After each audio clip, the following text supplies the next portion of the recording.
ഹാദിന് എന്തൊക്കെയോ ഓർമ്മ വരുന്നുണ്ടെന്ന് അവളുടെ മുഖഭാവത്ത് നിന്ന് ഇയാൾക്ക് മനസ്സിലാവും. നിനക്കെല്ലാം ഓർമ്മ വരുന്നുണ്ടല്ലേ, ഒരിക്കലും നീ ഇത് സെയ്യൂണിന്റെ അടുത്ത് ചെയ്യാൻ പാടില്ല എന്ന് പറഞ്ഞിട്ട് അയാൾ അവിടുന്ന് തിരിഞ്ഞു നടക്കാനായിട്ട് തുടങ്ങും. അപ്പോ ജംഹൂൺ ഇവളെ വിളിച്ചിട്ട് കിട്ടാഞ്ഞിട്ട് ഹാക്കിങ്ങിനെ വിളിക്കും. എത്രയും പെട്ടെന്ന് ഹാദിനെ ഇവിടുന്ന് മാറ്റണം എന്നാണ് ഹാക്കിങ്ങിന്റെ അടുത്ത് പറയുന്നത്. ഇവിടെ ഒരു ഫാൻ സൈനിങ് ഇവന്റ് നടക്കുകയാണ്, ഇപ്പൊ തന്നെ അത് തീരും, അത് കഴിയുമ്പോൾ ഞങ്ങൾ തിരിച്ചു പോകുമെന്ന് പറയുന്നുണ്ട്. എക്സ്പ്ലെയിൻ ചെയ്യാൻ സമയമില്ല, ഹാദിനെ എത്രയും പെട്ടെന്ന് അവിടുന്ന് മാറ്റണം എന്ന് പറയും. ഈ കോൾ കട്ട് ചെയ്യുന്നതിന് മുമ്പ് തന്നെ ഇയാൾ അവിടുന്ന് ഇറങ്ങി പോകുന്നുണ്ട്. ഹാദിൻ ബോധം കെട്ട് താഴെ വീഴും. ബഹളം കേട്ടിട്ടാണ് ഹാക്കിങ് തിരിഞ്ഞു നോക്കുന്നത്. അവർ അന്നേരം തന്നെ അവിടുന്ന് ആംബുലൻസ് വിളിക്കും. ഡോക്ടേഴ്സ് നോക്കുന്നുണ്ട് ഹാദിന് പ്രത്യേകിച്ച് പ്രശ്നമൊന്നുമില്ല. അത് ജംഹൂൺ വരുന്നുണ്ട്. ഹാക്കിങ് അവനോട് പറയും, സസ്പീഷ്യസ് ആയിട്ട് ആരെങ്കിലും ആ ഇവന്റിന്റെ അവിടെ കണ്ടായിരുന്നോ എന്ന് അവൻ ചോദിക്കുമ്പോൾ ഇല്ലെന്നാണ് ഹാക്കിങ് പറയുന്നത്. അവൾ അവിടെ നടന്ന സംഭവമൊന്നും കണ്ടിട്ടുണ്ടായിരുന്നില്ല, അറിഞ്ഞിട്ടുമില്ല. ഒരാൾ ഇതുപോലെ ഒരു കൊലപാതകി ജയിലിൽ ചാടി, അത് കേട്ടപ്പോൾ ഞാനൊക്കെ വറീഡായി, അതുകൊണ്ടാണ് ഞാൻ വിളിച്ചതെന്നാണ് ജംഹൂൺ ഹാക്കിങ്ങിന്റെ അടുത്ത് പറയുന്നത്. ഉറങ്ങിക്കിടക്കുന്ന ഹാദിന്റെ പഴയ കാര്യങ്ങളൊക്കെ പതുക്കെ ഓർമ്മ വരും. സെയ്യൂണിനെ രക്ഷിക്കാനായിട്ട് നോക്കിയിട്ട് ആക്സിഡന്റ് ആയി ഹാദിൻ ഹോസ്പിറ്റലിലാവുന്നുണ്ട്. അവളുടെ കാലിന് ഫ്രാക്ചർ വരും. അവൾ നടക്കാനായിട്ട് ശ്രമിക്കുന്നുണ്ട്. അപ്പൊ ഹെൽപ്പ് ചെയ്യാനായിട്ട് സെയ്യൂൺ വരുന്നുണ്ട്. ഞാനിത് ഒറ്റയ്ക്ക് ചെയ്തോളാം, ഇവിടെ നിൽക്കണ്ട, പൊക്കോളാനൊക്കെ പറഞ്ഞിട്ട് അവള് സെയ്യൂണിന്റെ അടുത്ത് ദേഷ്യപ്പെടുന്നുണ്ട്. അതിനുശേഷം അവൾ വിചാരിച്ചതുപോലെ അവൾക്ക് ഇനി ഒരു ബാലറീന ആവാൻ പറ്റത്തില്ല എന്നല്ലേ ഒക്കെ ഡോക്ടർ പറയുന്നുണ്ട്. ഇവരുടെ രണ്ടുപേരുടെയും കൂടി ഫോട്ടോ കയ്യിലുണ്ടായിരുന്നത് ഹാജിൻ ചുരുട്ടി കൂട്ടുന്നതെല്ലാം പുറത്തു നിന്നിട്ട് സെയ്യൂൺ കാണുന്നൊക്കെയുണ്ട്.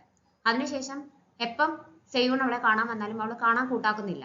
അങ്ങനെ ഒരു ദിവസം സെയ്യൂൺ ഇവൾക്ക് വേണ്ടിയിട്ട് വെയിറ്റ് ചെയ്യുമ്പോഴത്തേക്കും ഇവള് കാണാനായിട്ട് ചെല്ലാമെന്ന് വിചാരിക്കുന്നുണ്ടേ അവൾക്കൊരു കോള് വരുന്നതും അവളെ വേറെ ആരടുത്തോ സംസാരിക്കുന്നതും കയ്യിലെ ഒരു പ്രൊപ്പോസൽ റിങ് കിടക്കുന്നതും എല്ലാം ഹാജിൻ കാണുന്നുണ്ട്. ആ ഒരു സമയത്താണ് ജംഹൂണും സെയ്യൂണും തമ്മിലുള്ള റിലേഷൻഷിപ്പ് സ്ട്രോങ് ആവുന്നത്. അതുകൊണ്ടാണ് ഹാജിന് ജംഹൂണിനെ മീറ്റ് ചെയ്യാൻ പറ്റാതിരുന്നത്. അവളുടെ കയ്യിലെ റിങ്ങും ബാഗിൽ കിടന്ന കീ ചെയിനും ഒക്കെ ഹാജിൻ ശ്രദ്ധിച്ചിട്ടുണ്ടായിരുന്നു. ഒരു ദിവസം ഹോസ്പിറ്റലിൽ ഇരിക്കുമ്പോൾ അവളെ കാണാനായിട്ട് ഒരാൾ വരും.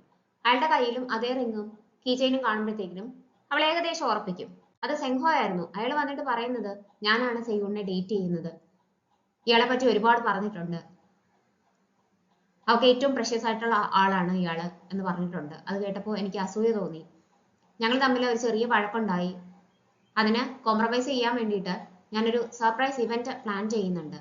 പക്ഷെ എനിക്ക് ഇതുവരെ പ്രാക്ടീസ് റൂമിലേക്കുള്ള പാസ്പോർട്ട് അറിയത്തില്ല. നിങ്ങൾ അത്രയ്ക്കും ഫ്രണ്ട്സ് ആണല്ലോ, നിങ്ങൾ ഒന്നിച്ചാണല്ലോ പ്രാക്ടീസ് ഒക്കെ ചെയ്യുന്നത്. അപ്പോൾ ഇയാൾക്ക് ആ പാസ്പോർട്ട് അറിയായിരിക്കുമല്ലോ, അത് ചോദിക്കാൻ വേണ്ടിയിട്ടാണ് ഞാൻ വന്നതെന്നാണ് ഇയാൾ പറയുന്നത്. സ്വാഭാവികമായിട്ടും ഹാജിൻ അതൊക്കെ വിശ്വസിക്കും. സംശയത്തക്ക ഒന്നും അവൾ അവിടെ കാണുന്നില്ല. അതുകൊണ്ടാണ് അവള് പാസ്പോർട്ട് പറഞ്ഞു കൊടുക്കുന്നത്. അതിനുശേഷമാണ് സെയ്യൂൺ മരിച്ചെന്ന് ഇവൾ അറിയുന്നത്. അവിടെ ചെന്ന് കഴിയുമ്പോഴത്തേക്കും സെയ്യൂണിനെ കാണാൻ വേണ്ടിയിട്ട് ഇവൾക്ക് പറ്റുന്നില്ല. കാരണം സെയ്യൂൺ പല പ്രാവശ്യം ഇവളെ കാണാൻ ശ്രമിക്കുമ്പോഴും ഇവള് ഒഴിഞ്ഞു മാറുകയാണ് ചെയ്തിരുന്നത് ഹോസ്പിറ്റലിലായിരുന്നപ്പോൾ. അതുകൊണ്ട് ആ ഒരു ഗിൽറ്റി ഫീലിംഗ് കൂടി അവൾക്കുണ്ട്. അങ്ങനെ അവൾ അവിടെ ഇരുന്ന് പൊട്ടിക്കരയുന്നതും ഇതെല്ലാം ഹാജിന് ഓർമ്മ വരും. ബോധം വന്നു കഴിയുമ്പോഴത്തേക്കിനും ഹാജിൻ അവിടുന്ന് പോകാനായിട്ട് തുടങ്ങും. ഇത് കണ്ടിട്ട് ഹാക്കിങ് ഓടി ചെല്ലും. എവിടെയാണ് പോകുന്നത്, ഈ കണ്ടീഷനിൽ പോകാൻ പാടില്ല എന്ന് പറയുമ്പോഴത്തേക്കിനും ഹാക്കിങ്ങിന്റെ അടുത്ത് അവൾ ദേഷ്യപ്പെടും. എന്തുകൊണ്ടാണ് എൻ്റെ അടുത്ത് കള്ളം പറഞ്ഞത്, എന്തിനാണ് എൻ്റെ അടുത്ത് നിന്ന് മറച്ചു വെച്ചത്, സെയ്യൂണിനെ മറക്കാൻ വേണ്ടിയിട്ട് എന്നെ ഹെൽപ്പ് ചെയ്തത് എന്തിനാണ്, ഒരിക്കലും ഞാൻ സെയ്യൂണിനെ മറക്കാൻ പാടില്ലായിരുന്നു, ഞാൻ കാരണമാണ് സെയ്യൂൺ മരിച്ചതെന്നൊക്കെ പറഞ്ഞിട്ടാണ് കരയുന്നത്. അങ്ങനെയൊക്കെ സംഭവിച്ചതിനു ശേഷം പിന്നെ ഞാൻ എങ്ങനെയാണ് ഇങ്ങനെ ജീവിക്കുന്നത്, എനിക്ക് അവളെ കാണാൻ പോകണം എന്നൊക്കെയാണ് ഹാജിൻ പറയുന്നത്. സെയ്യൂണിന്റെ റിമെയിൻസ് ഒക്കെ സൂക്ഷിക്കുന്നിടത്ത് വന്നിട്ട് ഹാജിൻ കരച്ചിലായിരിക്കും. ഇത്രയും നാൾ ഞാൻ എടുത്തു, ഞാൻ നിന്നെ മറന്നുപോയി, ഞാൻ ഒരിക്കലും അത് ചെയ്യാൻ പാടില്ലായിരുന്നു എന്നൊക്കെ പറഞ്ഞിട്ടാണ് അവൾ കരയുന്നത്. സെങ്ഹോയെ പറ്റിയുള്ളതാണ് അന്നത്തെ മെയിൻ ന്യൂസ്. അതുകൊണ്ട് തന്നെ അയാളുടെ ഫോട്ടോസ് കൊടുക്കാനും ആരെങ്കിലും അയാളെ എവിടെയെങ്കിലും വെച്ച് കാണുവാണെങ്കിൽ ന്യൂസ് റൂമിലേക്ക് വിളിച്ചറിയിക്കാനുള്ള ഏർപ്പാട് ചെയ്യാനും മീറ്റിംഗിൽ അവർ തീരുമാനിക്കും. ജംഹൂൺ മെന്റൽ ഹോസ്പിറ്റൽ ഡയറക്ടറിനെ വിളിക്കും. എങ്ങനെയാണ് അവൻ എസ്കേപ്പ് ചെയ്തത്, നേരത്തെ പ്ലാൻ ചെയ്തിട്ടുണ്ടായിരുന്നു എന്ന് നിങ്ങൾക്ക് സംശയമുണ്ടോ, അയാളുടെ മെന്റൽ സ്റ്റേറ്റ് ഇപ്പൊ എന്തായിരിക്കും, ആരെങ്കിലും വഴിയിൽ വെച്ചിട്ട് അയാളെ കാണുകയാണെങ്കിൽ എന്തെങ്കിലും പ്രിക്കോഷൻ എടുക്കേണ്ടതുണ്ടോ, അയാൾ വയലന്റ് ആവുമോ, ഈ വക കാര്യങ്ങളൊക്കെ അറിയേണ്ടതുണ്ട്. അതുകൊണ്ട് ഡോക്ടറുടെ കയ്യിൽ നിന്ന് എത്രയും ഇൻഫർമേഷൻ ഞങ്ങൾക്ക് അയാളെ പറ്റി കിട്ടുമോ അത്രയും ഞങ്ങൾക്ക് തരണം എന്ന് പറയും. പോലീസും ഓൾറെഡി അയാളെ പറ്റി കുറെ കാര്യങ്ങൾ ചാനലിലേക്ക് അയച്ചു കൊടുക്കുന്നുണ്ട്. അപ്പൊ അറിയേണ്ടതെല്ലാം പെട്ടെന്ന് തന്നെ അയച്ചു കൊടുക്കാമെന്ന് ഡോക്ടർ സമ്മതിക്കും. പോലീസ് വിളിച്ചതനുസരിച്ച് ടെയ്യൂൺ ഹോസ്പിറ്റലിലേക്ക് വരും. അച്ഛൻ എന്താണ് പറ്റിയതെന്ന് അവൻ അറിയത്തില്ല. ആക്സിഡന്റ് ആയിരുന്നോ, എന്താ സംഭവിച്ചതെന്നൊക്കെ അവൻ ചോദിക്കുന്നുണ്ട്. ഉടനെ അയാൾ പറയുന്നത് സെങ്ഹോ ഹോസ്പിറ്റലിൽ നിന്ന് രക്ഷപ്പെട്ടു, അവൻ ആത്മഹത്യക്ക് ശ്രമിച്ചിട്ട് രക്ഷപ്പെടാൻ വേണ്ടിയിട്ട് പ്ലാൻ ചെയ്തേക്കുമായിരുന്നു. ചെന്നപ്പോൾ തന്നെ ഞാനത് മനസ്സിലാക്കണമായിരുന്നു, പക്ഷേ എനിക്കത് മനസ്സിലായില്ല. അയാള് രക്ഷപ്പെട്ടെങ്കിൽ അതിന് പിന്നിൽ ഒറ്റ കാരണമേ ഉള്ളൂ, അയാൾക്ക് പ്രതികാരം ചെയ്യണം. അത് ജംഹൂണിന്റെ അടുത്താണോ ഹാജിന്റെ അടുത്താണോ എന്ന് മാത്രം എനിക്ക് മനസ്സിലാക്കാനായിട്ട് പറ്റിയില്ല. ജംഹൂണിന്റെ കാര്യം ഞാൻ പോലീസിന്റെ അടുത്ത് പറഞ്ഞിട്ടില്ല. ജംഹൂൺ നിന്നെ വിളിക്കുകയെല്ലാം ചെയ്തായിരുന്നോ, ഇങ്ങനെയൊക്കെ കൂളായിട്ട് ചോദിക്കും. ഇത് കേൾക്കുമ്പോഴത്തേക്കും ഇവൻ ദേഷ്യം വരും. അച്ഛൻ എന്തായി പറയുന്നത്? അച്ഛൻ അയാളെ മീറ്റ് ചെയ്തായിരുന്നോ? അയാൾ രക്ഷപ്പെടുമ്പോൾ അവിടെ ഉണ്ടായിരുന്നോ? എന്താവശ്യത്തിനാണ് അയാളെ മീറ്റ് ചെയ്യാനായിട്ട് പോയത്? നിങ്ങളെ എന്താണ് ചെയ്യാനായിട്ട് ഉദ്ദേശിച്ചു വെച്ചിരിക്കുന്നത്? എന്താണ് നിങ്ങൾ ചിന്തിച്ചു കൂട്ടുന്നത്? അയാൾ രക്ഷപ്പെട്ടിട്ട് ഇനി എന്തൊക്കെ സംഭവിക്കുമെന്ന് ആർക്കറിയാം?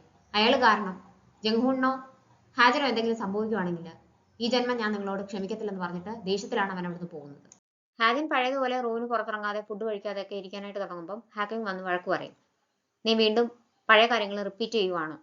നമ്മൾ എത്ര കഷ്ടപ്പെട്ടിട്ടാണ് ഇവിടം വരെ എത്തിയതെന്ന് നിനക്കറിയാമല്ലോ. 8 വർഷങ്ങൾ കഴിഞ്ഞു, എല്ലാം മറക്കാനുള്ള സമയമായി. അതൊന്നും നിന്റെ കുറ്റമല്ലാന്ന് എത്ര വർഷം പറയണമെന്നൊക്കെ ചോദിക്കുന്നുണ്ടേ എനിക്ക് കുറച്ചു നേരം ഒറ്റയ്ക്കിരിക്കണമെന്ന് ഹാജൻ അവളോട് പറയും. പഴയ ഡയറിയും ഫോട്ടോസും എല്ലാം സൂക്ഷിച്ചു വെച്ചിട്ടുണ്ടെന്ന് ഹാജൻ അറിയാം. അവൾ നോക്കുമ്പോൾ ഒന്നും കാണുന്നില്ല. ഹാക്കിങ് അതൊക്കെ എടുത്ത് മാറ്റിയിട്ടുണ്ടായിരുന്നല്ലോ. അങ്ങനെ പോയി ഹാക്കിങ്ങിന് എടുത്ത് അതൊക്കെ തിരിച്ചു ചോദിക്കും. ആദ്യം അവൾ അത് കൊടുക്കത്തില്ല, സമ്മതിക്കത്തില്ല. ഞാൻ പണ്ടത്തെ പോലെ ആത്മഹത്യക്ക് ശ്രമിക്കത്തൊന്നുമില്ല, എനിക്കതൊക്കെ ഒന്ന് കാണാൻ വേണ്ടിയിട്ടാണ്, എടുത്തു തരാനായിട്ട് പറയും. അങ്ങനെ ഹാക്കിങ് അത് എടുത്തു കൊടുക്കും. അതൊക്കെ നോക്കിക്കൊണ്ടിരിക്കുന്നതിനാണ് അവൾക്ക് ആങ്കർ ലീയുടെ കോള് വരുന്നത്. കോൾ അറ്റൻഡ് ചെയ്ത് കഴിയുമ്പോഴത്തേക്കിനും അവൾക്ക് പെട്ടെന്ന് എല്ലാം കണക്ട് ചെയ്യാനായിട്ട് പറ്റും.